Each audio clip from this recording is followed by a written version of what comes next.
Yo, what's good, my fellow Magic Knights? It is your boy DEADMANVINCE back with yet another Black Clover mobile video. Hope everybody has been enjoying the content. Hopefully you guys are getting good luck on your summons if you are summoning. And if you watch my Should You Summon video, then you would know that I probably don't recommend summoning all too much. This video is actually talking about who you should be picking up with your key from the Gate of Destiny. So we're going to go ahead and just kind of hop in and do like a quick breakdown of every mage. If you want to see like a full in-depth breakdown, then you should go watch that Should You Summon video, because I do like the characters' kits and I do their skill pages, and I talk about, you know, how well will they fit into your account, and how helpful they will be to you if you are a free-to-play player and you're still trying to grind content. And also this YouTube channel here, you know, DEADMANVINCE Black Clover Mobile. Yeah, you guys could find this page on YouTube and actually just like come drop a subscribe on it, drop some likes on some videos, just watch a few videos, you know, see what you like, see what you don't, you know, leave me some comments, let me know. But other than that, we're just gonna go ahead and hop right into the video, right onto the wiki actually. Alright guys, so the first character we're going to be talking about in on this which character should you choose type of video is the Asta. He is a red defender, which he seems kind of like a direct replacement for the SR Asta that was originally not the first defender in the game, but one of the first defenders in the game, right? The first defender that you get your hands on because you get him for free from doing the story. This Asta is mainly focused on single target skills, but that does not matter because Asta is not a type of mage that you want to use to do extra attack. On his first skill, he has a 60% chance to dispel a buff from an enemy, and if you can get it to level 5, he has a 100% chance to dispel a buff from an enemy. So pretty cool right there that you can like take a buff off an enemy. If they're boosting their defense, you know, you can give another mage the potential to do big damage in one hit. If they have an attack buff, you can potentially save a mage from getting burned out in one hit, right? If you come to his skill 2, he has a really cool effect where he transfers one debuff from all allies to himself, then removes all those debuffs from himself, and when he removes a debuff, he gives himself the immortality, so that's going to give him a lot more survivability. It's going to be like, you know, what if the entire enemy team just like all focuses the Asta for that turn, and they have a chance to turn his health to nothing, right? He has that immortality so that he can survive for one more turn, and then you can get a heal out, whatever healer you decide to use, and bring this man Asta back from the brink, right? And unfortunately, leveling up this skill doesn't really boost any of this effect right here. It just boosts the attack damage that he does. But just imagine if this skill did like transfer 2 debuffs from all allies to yourself, or upon removing a debuff grants immortality for 2 turns. Like imagine something as crazy as that, which honestly I would have been more interested in that, but it's okay. It feels like they want him to be like balanced, not too OP, so it makes sense.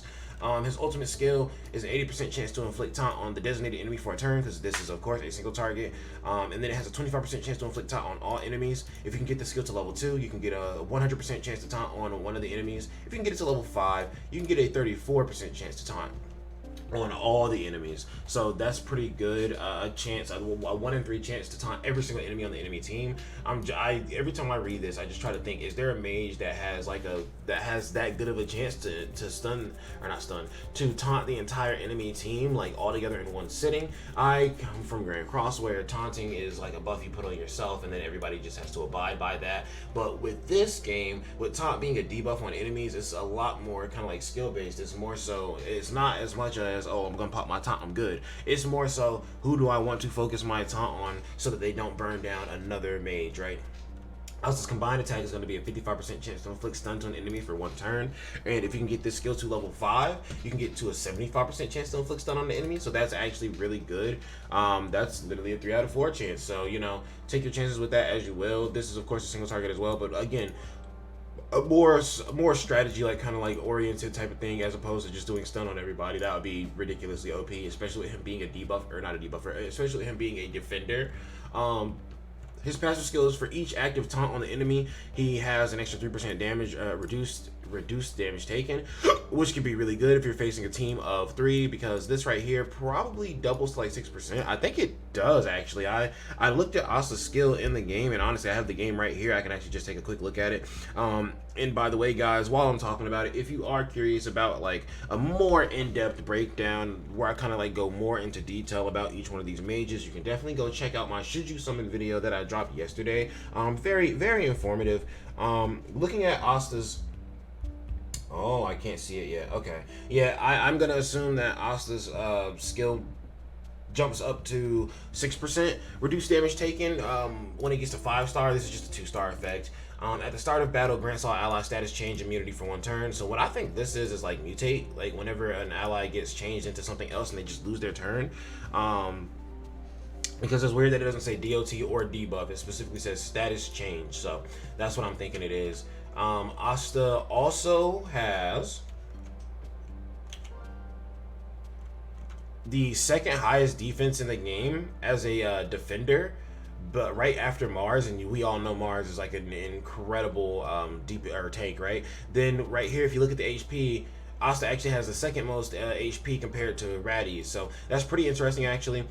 He's 2nd place in HP, but behind Raddy's only by 190 points, not even 200 points, right? But then when you look at defense, he's over Raddy's, but is also right behind Mars in defense. So not too bad of a stat setup. I feel like Asta would be, once again, a very solid mage for your team. Like, you know, he has a pretty like solid amount of survivability to him, and he, you know, he has like a few buffs for your teams. But yeah, Asta is a very solid option, it seems like. And like I said, I'm not gonna go over his skill page. I feel like that'll just make this video run on a little bit too long. If you want to see full in-depth breakdowns on these mages, then you want to go over to the Shiju Summon video. But let's go ahead and jump over to Vanessa next. So Vanessa is a green attacker, which I do like because the only green attackers that we have are Raya and Licht, and I feel like those two work really well together. But I want to see more green mages that have like more versatility to them, you know.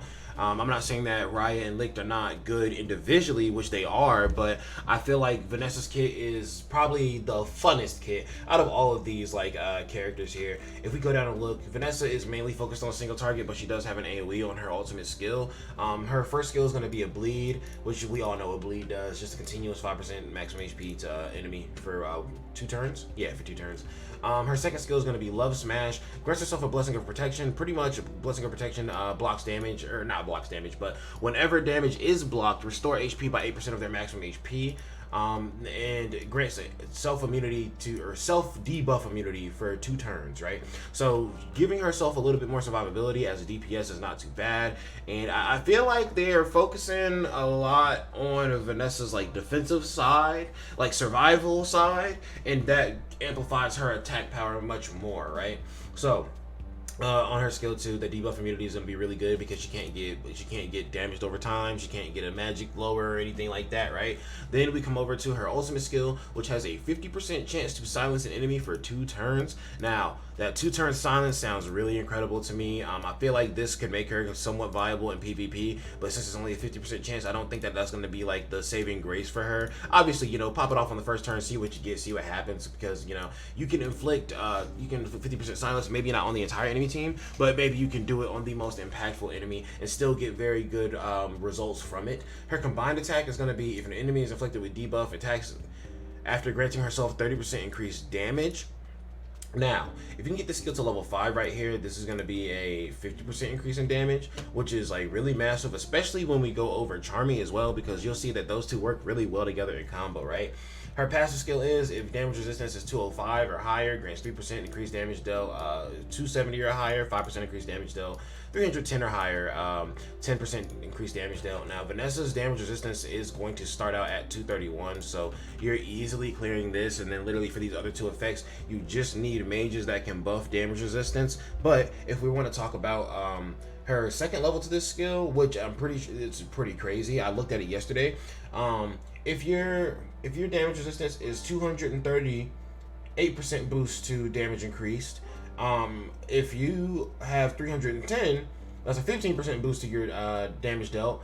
And then if you have it at 350%, or not 350%, 350, the flat stat, you're going to be doing 35% damage increase. So Vanessa seems like she wants to be built up balanced, and when I say balanced, I mean with attack gear, but probably like damage resistant, like sub rolls and stuff like that, or like, you know, boosting things, right? So that you can get her damage resistance higher, and then you obviously want to have like mages that can boost damage resistance as well, and then give her the extra damage resistance that she needs to get her extra like 35% extra damage. And say you want to put like offensive sub rolls on her, maybe you can get same effect from doing damage resistance sub rolls and just getting this effect to proc with another character buffing her, of course. Then her unique passive is, and this is just the one that comes from her getting LR. At the start of a wave, grants protection to the ally with the lowest speed for 2 turns. Protection is going to be cannot be selected as a target of attack. So if you have a mage that is, you know, the slowest on your team, they can't necessarily get tapped out before they are allowed to do some damage to the enemies. So Vanessa is pretty cool in that regard. But yeah, like I said, Vanessa seems like she's going to be like the funnest kit to work with, especially the way that you're supposed to build her. And also, if you look at her stats, Vanessa is currently the DPS with the highest magical attack stat in the game, beating this man, Leopold, out by 125 attack, which, yes, doesn't seem like that much, but when you start to add a bunch of percents into it, you know, things change a bit. They have the same amount of HP, they have the same defense, and honestly, look at the top 3. Same HP, same defense, but she's even higher than Fauna. The only thing that I like about Fauna just a little bit more is that Fauna has a lot of AoE in her kit, where Vanessa is more so focused on single target. So Vanessa does seem pretty good. She has Fauna, I believe, was like a very good mage when she came out, and I feel like a lot of people were like sleeping on her, but she still does pretty good. I mean, honestly, look at this. She has a SS in PvE, and PvP she has an S, right? But Vanessa's probably going to be like reverse. She's probably going to be like S in PvE because she's going to do good damage, but she's probably going to be like an SS in PvP because she has more single target damage, which allows her to burst enemies down more. And with her damage resistance gimmick, she's going to be hitting like pretty hard if you can get it to build up to a certain like amount, right? Then the last mage that we want to talk about actually is going to be Charmy. Charmy is going to be a blue healer, and she is kind of like the direct replacement for Kahono, but like on steroids. Let's just talk comparatively right now. On Kahono's first skill, Kahono grants the ally with the lowest HP continuous HP recovery equal to 4% of their maximum HP. So not off of Kahono's HP, based off of their HP. And if you have a DPS who's at the lowest health, then their HP is not going to be nearly as high as Kahono's, and the healing that they get is not going to be that impactful. If you have Charmy though, grants the ally with the lowest HP continuous HP recovery equal to 6% of her maximum HP. It doesn't say of her, but 6% of maximum HP for 2 turns, right? So Kahono's buff is going to be for 4 turns. Charmy's buff is for 2 turns.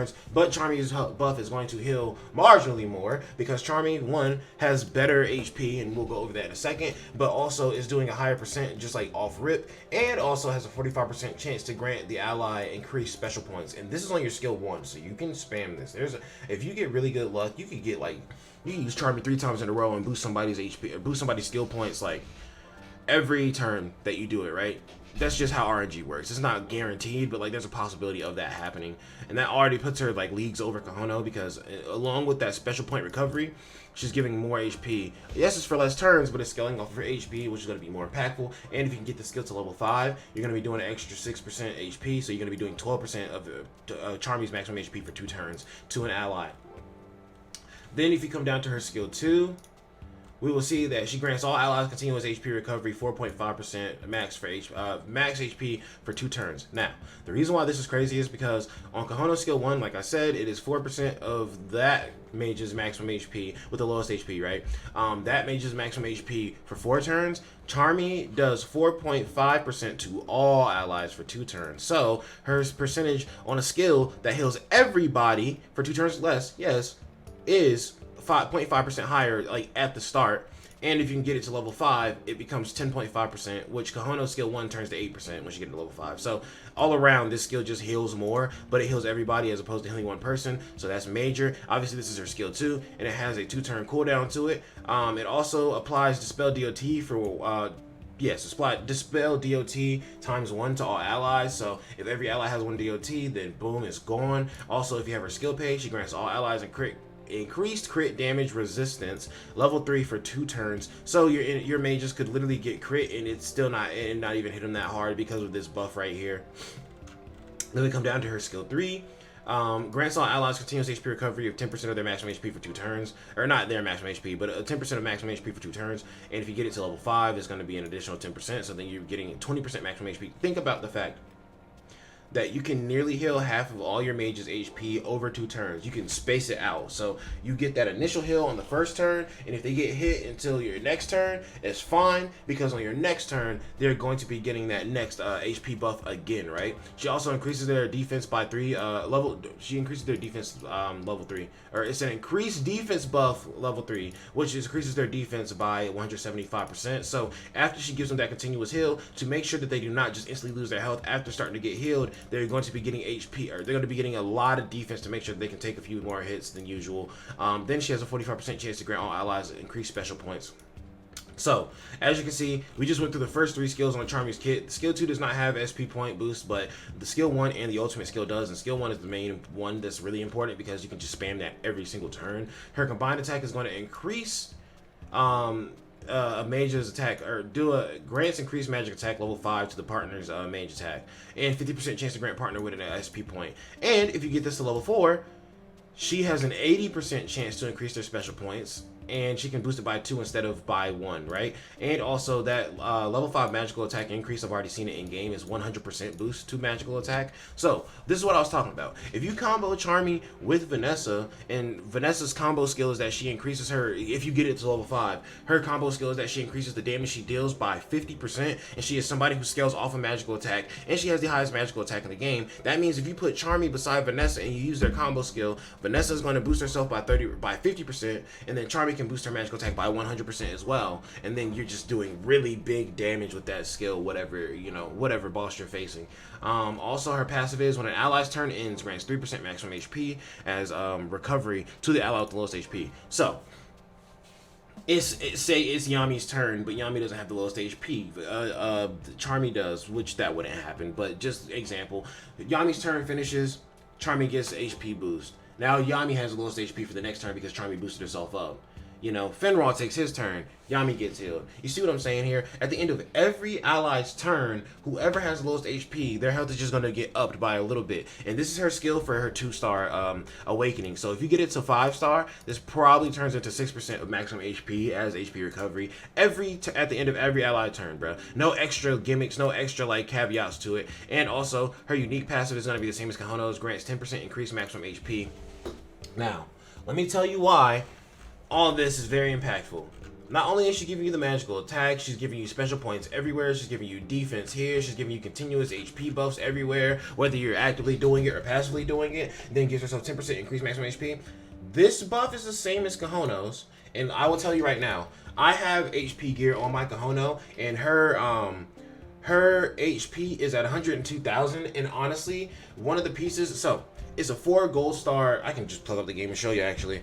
So if we look here at my Kahono's gear, we're going to see that I have a full gold star HP set for Kahono, and then you're going to see that I have 2 HP pieces, like regular HP pieces for her as well. Now the only issue is that this piece right here is a UR piece, obviously, and there's no, there's actually a crit rate sub roll on this, which is kind of unfortunate. I would prefer to have like a HP sub roll or something like that, because I do have some gear. Where is it? There's one piece that I have. So I have a maxed out sub roll on this. It's not HP, but still, I have a maxed out defensive sub roll on this. I have like a pretty high defensive percent sub roll. But when we look over at the other pieces of the gear, you can see that I have like my HP percentage boosted up right here. Oh, and I actually got a few of these, so I'm actually gonna boost this up right now on video for you guys, because it's at 3.87. But I'm gonna see if I can get it past that. Hopefully so. It probably isn't gonna boost beyond that, but it was worth a shot. Anyway, I have HP substat rolls on this and everything, and I'm working on this gear set specifically for Charmy when she comes out, or when I get her, right? But this piece right here, this piece is a defense piece, and it has more offensive substat rolls on it. So first things first, I have to trade this out for this piece, which I have not gotten one of these pieces yet at all. But once I get this piece, I will be giving myself another stat that is HP, and then also I will be giving myself an HP stat on the main stat, and I have a chance to get more defensive, more HP oriented substats on that piece once I finally do get it. But so I can still boost Kahono's HP by even more. I can probably get it to 80k before I'm even in a mission, right? When I go into a mission, all her percentages and everything add up, and her HP goes up to 102,000, right? Charmy has higher HP than this and has higher defense. You'll notice that my Kahono's defense is nearly 10,000. If I can get Charmy 5-star, I can literally have Charmy with more than 10,000 HP right here, and I can have her with over 80k like HP right here. I meant to say 10,000 defense, but more than 80,000 HP, right? So let's go back to the wiki for a second. Charmy has 7,036 more HP than Kahono does. Literally, Charmy is the highest HP mage in the game, literally beating out this Mimosa for 2,000 more HP, right? And Charmy literally like nearly has like 1,100 more, like 1,080 more HP than Kahono, or defense than Kahono does, and their speed's about the same. So they would be getting turns around the same like time, right? Around the same rate. Charmy's magical attack is lower, but no one cares because she's a healer, and this is what she's focused on, and it's all scaling off of HP. So Charmy's gonna have big HP and she's gonna have big defense, right? And she's gonna be, you know, just continually healing all throughout the kit. So the question of the day: who should you be picking up with your key for the Gate of Destiny? Charmy, hands down, no brainer. Charmy is literally the best seasonal character. You see that I was talking about Asta and Vanessa, and I said specific things about them so that you kind of got an idea and started chiming into what I was going to say, right? I said that Asta seems like he's solid. Vanessa seems like she's the funnest.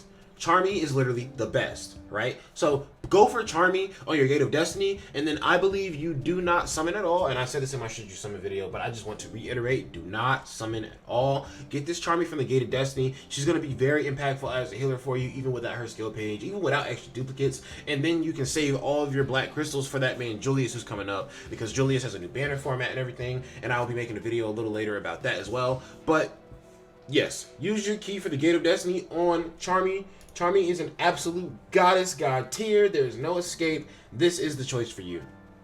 She's going to give you a lot of survivability and a lot of content. I literally feel like this Charmy could carry you in events that she doesn't even have like color advantage against. That's how strong I believe this Charmy's heals are, because it's just always going. You got such a ubiquitous heal, right? But that is going to be it for this video. I hope you guys did enjoy that input. If you already chose a Gate of Destiny character, I'm sorry for getting this video out late, but I know that you have not 100% gotten that character yet, because one of the missions in the Gate of Destiny is get the final daily reward 5 times. So we literally have to wait 5 days to even do that. You're only like 1 day in, maybe 2, right? No, cause yeah, you're probably like 1 day in, 2 days in on that shit.